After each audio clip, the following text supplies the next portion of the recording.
আজ কর্তামশাই বাজার থেকে দেখো, আজকে সানডে, তাই আজকে কত রকম মাছ চলে এসছে। দেখো চিংড়ি মাছ এনেছে, দেখো বাগদা চিংড়ি আর পমফ্রেট মাছ। দেখো একটা বড় রেখেছে গোটা, আর একটা কিপটে বড় কি করেছে কেটে নিয়ে চলে এসছে। হুম। আর এটা এনেছে লটিয়া মাছ। তোমরা নিশ্চয় লটিয়া মাছ চেনো। দেখো লটিয়া মাছ এটা। আজকে কি কি রান্না করব বলো তো বন্ধুরা। আজকে সানডে, ঠিক আছে, মনে হচ্ছে সব কিছুই আমাকে রান্না করতে হবে। চলো তাহলে আজকে মাছই রান্না করা যাক। আজকে চিংড়ি মাছ কুমড়ো আলু দিয়ে করব, পমফ্রেট মাছ একটু ফ্রাই করব। এটাও তো একদম ফ্রাইই করতে হবে, বলো। চলো দেখতে থাকো ভিডিওটা। এই দেখো বন্ধুরা, আজকে আবার বাজার থেকে আপেল নিয়ে এসছে, আপেল। আর এই যে আম, এটা বলছি নাকি চোষা আম। আর এইগুলো কি বলো তো, আপেলের মধ্যে দেখতে ছোট ছোট। তোমরা কি বলতে পারবে এগুলো কি? এটা হচ্ছে আলু বোখরা। আমি নাকি আলু বোখরা এমনি এমনি খাবো, আমি যে পাঁঠার মাংসতে দিতে হয় এগুলো। হ্যাঁ, এটা কিন্তু কেটে নুন দিয়ে খেতেও কিন্তু ভালো লাগে, জানো তো আলু বোখরা। আমার তো ভীষণই ভালো লাগে। আমরা যখন দার্জিলিং গেছিলাম ওখানে আলু বোখরা পেয়েছিলাম, তখন এই নুন তারপরে ঝাল মশলা দিয়ে কি সুন্দর করে মেখে দিয়েছিল, খেয়েছিলাম। দারুণ লেগেছিল খেতে। আমি তো খাবোই নুন দিয়ে মেখে। আজকের ফল নিয়ে এসছে। এখানে দেখো চিচিঙ্গা কাটা হয়ে গেছে, চিচিঙ্গা ভাজা হবে। আর এখানে একটা পাঁচমিশালি তরকারি আছে। এই সব সব রান্না হবে আজকের। এই যে পমফ্রেট মাছটা ধুয়ে নুন হলুদ মেখে তারপরে আমি তেলে ভাঁজ দিয়ে দিয়েছি বন্ধুরা। আর এইটা ভাজা হয়ে গেলে তারপরে আমি একটু টমেটো, টক দই, মশলা দিয়ে একটু রসা রসা করবো। এইটাই কোয়েল খেতে ভালোবাসে, রসা রসা। একদম ঝোল খেতে চায় না ও। তোমরা দেখো।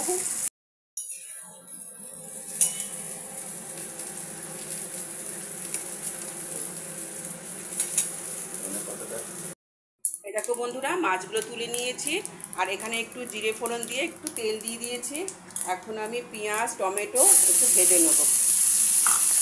পেঁয়াজ টমেটোটা একটু ভেজে নেবো। ভেজে নিয়ে ভালো করে একটু ভাজবো। ভেজে তারপরে মশলা দেবো আমি।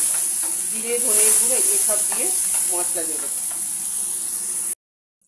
এটা তো পেঁয়াজটা টমেটোটা ভাজা হয়ে গেছে। আর এখানে আমি একটু নুন রেখেছি বন্ধুরা। আর নুনটা দিয়ে আমি একটু মানে ভীষণ শীত করছে, সেই জন্য আমি একটু নুনটা দিয়ে দিলাম। আর এটা আমার ভাজা হয়ে গেছে। এখন আমি জিরে ধনের গুঁড়ো লঙ্কার গুঁড়ো সবটি মিক্স করে জল দিয়ে মিশিয়ে নিয়েছি। এখন আমি এটা দিয়ে দিচ্ছি বন্ধুরা। এর মধ্যে একটু মিষ্টিও দেওয়া আছে। এটা আমি আমার রেসিপির মধ্যে এই পমফ্রেট মাছের ঝালটাই তোমাদেরকে দেখাচ্ছে, আর সবগুলো তোমাদেরকে এমনি দেখিয়ে দেবো বন্ধুরা। সবটা দেখাতে গেলে অনেক বড় ভিডিও হয়ে যাবে। তুমি দেখতে থাকো। এটা কষানো গেলো, আবার টক দই দেবো। দেখো মশলাটা আমার কষানো হয়ে গেছে। আমি কিন্তু একদম আদা দিইনি, আদা দিলে না আমার একদম খেতে ভালো লাগে না মাছ। আর এখানে দেখো একটু গোলমরিচের গুঁড়ো রেখেছি আর টক দই ফেটিয়ে রেখেছি, সেটাই আমি দিয়ে দিলাম এখন। আর বাকি ধোয়া জল তো দেবোই একটু। আর এইরকম পমফ্রেট মাছ ঝাল খেতে কিন্তু ভীষণ ভালো লাগে, জানো তো বন্ধুরা। আজকে এইভাবে তোমরা বানিয়ে খাবে, দেখবে কতটা সুন্দর লাগে। যাক, একটু টক দই দিয়ে একটু নেড়ে চেড়ে তারপরে আমি জল দিয়ে দেবো। আর এর মধ্যে নুন মিষ্টি সবই দেওয়া হয়ে গেছে।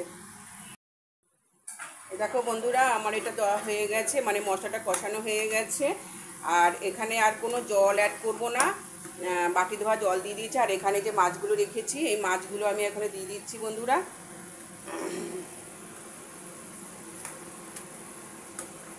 আর একটু ধনেপাতা ছড়িয়ে দেবো।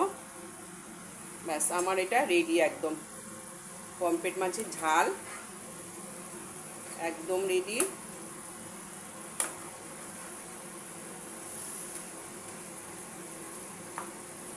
চলো আর কি কি রান্না করছি সেগুলো তোমাদের পরে দেখিয়ে দিচ্ছি। এই দেখো বন্ধুরা, লইট্টা মাছটা করার জন্যে এটা সেদ্ধ করে রেখে দিয়েছি। আর এখানে মশলা কষাতে দিয়ে দিয়েছি আমি। পেঁয়াজ দিয়ে কালো জিরে ফোড়ন, শুকনো লঙ্কা ফোড়ন, পেঁয়াজ ভেজে এখন মশলাটা দিয়ে দিলাম। আর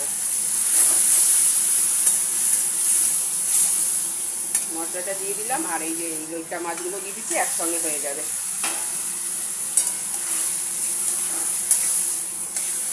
এটা একদম শুকনো শুকনো হবে, পরে নুন দেবো বন্ধুরা, একদম জল ছেড়ে যাবে তো। তারপরে এটা খুব করে ধনে পাতা দেবো, ধনে পাতার গন্ধে খেতে খুব ভালো লাগবে। আর তাতে কিন্তু একটা ইয়ে রাখবে, লেবু রেখো, লেবু দিয়ে মেখে আচ্ছা করে খাবে, ভীষণ ভালো লাগে এটা। যাই হোক, এটা শুকনো হয়ে গেলে তোমাদের সাথে আবার শেয়ার করে দেবো কী কী রান্না করছি। এই যে দেখো বন্ধুরা, অনেকটা জল শুকিয়ে গেছে, দেখো এইরকম হয়েছে, আরও শুকোবে, একদম শুকনো হয়ে যাবে। আর এখান থেকে আমি কাঁটাগুলো সব ছাড়িয়ে নিয়েছি, দেখো কাঁটাগুলো ছাড়িয়ে নিয়েছি। একদম শুকনো হয়ে গেলে তারপরে আবার তোমাদেরকে দেখিয়ে দেবো। গুড মর্নিং বন্ধুরা, welcome back to my channel. চলে এসেছি আবার তোমাদের সামনে একটা রেসিপি না, এটা একটা ব্লগ ভিডিও। আজকে কি কি বাজার করলো, মাছ আনলো, কি কি সব দেখিয়ে দেবো। দেখো এই চিংড়ি মাছটা আমি বেছে ধুয়ে নিয়েছি, আর একটু নুন হলে লঙ্কার গুঁড়ো দিয়ে মেখে নিচ্ছি। আর আজকে এই চিংড়ি মাছটা ভেবেছিলাম কুমড়ো দিয়ে করব, কিন্তু না, আজকে করব না। আজকে কটা চিংড়ি মাছ ভাজা করব কোয়েলের জন্য, আর এইগুলো করব আগামীকাল কুমড়ো দিয়ে। আজকে অনেক কিছু রান্না হয়ে যাচ্ছে, করছি। ঠিক আছে, তোমরা যে যেখান থেকে আমার ভিডিওটা দেখবে, তোমাদের সবাইকে স্বাগত, অনেক অনেক ভালোবাসা। আমরা কিন্তু এইরকম ধরনের চিংড়ি মাছ খেতে খুব ভালোবাসি, তোমরা তো ভিডিওতে দেখে থাকবে, আমরা এই বাগদা চিংড়ি খেয়ে থাকি।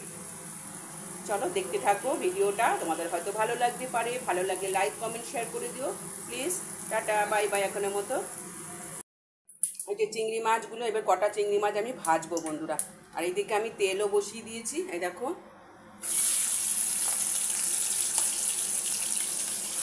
আমাদের কোয়েল রান্নির জন্যে চিংড়ি মাছ ভাজা, ও খুব খেতে পারে চিংড়ি মাছ ভাজা। এই চিংড়ি মাছগুলো একটু ভাজা করে নিই, আর চিচিঙ্গা ভাজবো, ব্যাস আমার ছুটি আজকে রান্নাঘর থেকে, রান্নার হাত থেকে। এই যে দেখো বন্ধুরা, চিচিঙ্গাটা আমি বসিয়ে দিয়েছি, একদম পেঁয়াজ রসুন ফোড়ন দিয়ে, কালো জিরে ফোড়ন দিয়ে। আর এখানে আমি দিলাম এখন নুন আর হলুদের গুঁড়ো আর একটু জিরে ধনের গুঁড়ো দিয়ে বসিয়ে দিলাম এই চিচিঙ্গা ভাজা। চিচিঙ্গা ভাজা খেতে কিন্তু ভীষণ ভালো লাগে। দেখো জলটা বেরিয়ে গেছে না, জলটা পুরো শুকিয়ে যাবে, আর এইটা পুরো সেদ্ধ হয়ে যাবে। আজকে এই রান্না করলাম, কী কী রান্না করলাম সব দেখিয়ে দেবো, আর ভিডিওটা শেষ করে দেবো। এই যে চিচিঙ্গা ভাজা করে নিয়েছি বন্ধুরা, দেখো, তার সাথে লেবু কাটা আছে, পাঁচমিশালি তরকারি আছে, তোকে দেখাবো, দাঁড়া দেখাবো, ডিম সেদ্ধ আছে, আর আছে এটা কি ও আচ্ছা আচ্ছা, এটা লইট্টা মাছ। আমি কিন্তু লইট্টা মাছ খাবো না, কিন্তু অপূর্ব করেছি স্বাদের। লইট্টা মাছ, পমফ্রেট মাছের ঝাল, আর এখানে আছে চিংড়ি মাছ ভাজা। হ্যাঁ, আর সব কিছু রান্না হয়ে গেছে বন্ধুরা। আর কি দেখাবো, ওই দেখো কে বসে আছে। রান্না শেষ, এবার রান্নাঘর পরিষ্কার করব, স্নান করব, পুজো করব, তারপরে আমার কাজ শেষ, তারপরে খাওয়া দাওয়া হবে। চলো বন্ধুরা, ভিডিওটা রাখছি, শেষ করে দিচ্ছি। এই দেখো একজন চা খাবে করে পাগল করে দিচ্ছে। চলো বন্ধুরা, রাখছি, টাটা বাই বাই। আবার চলে আসবো নতুন কোনো ব্লগ ভিডিও নিয়ে।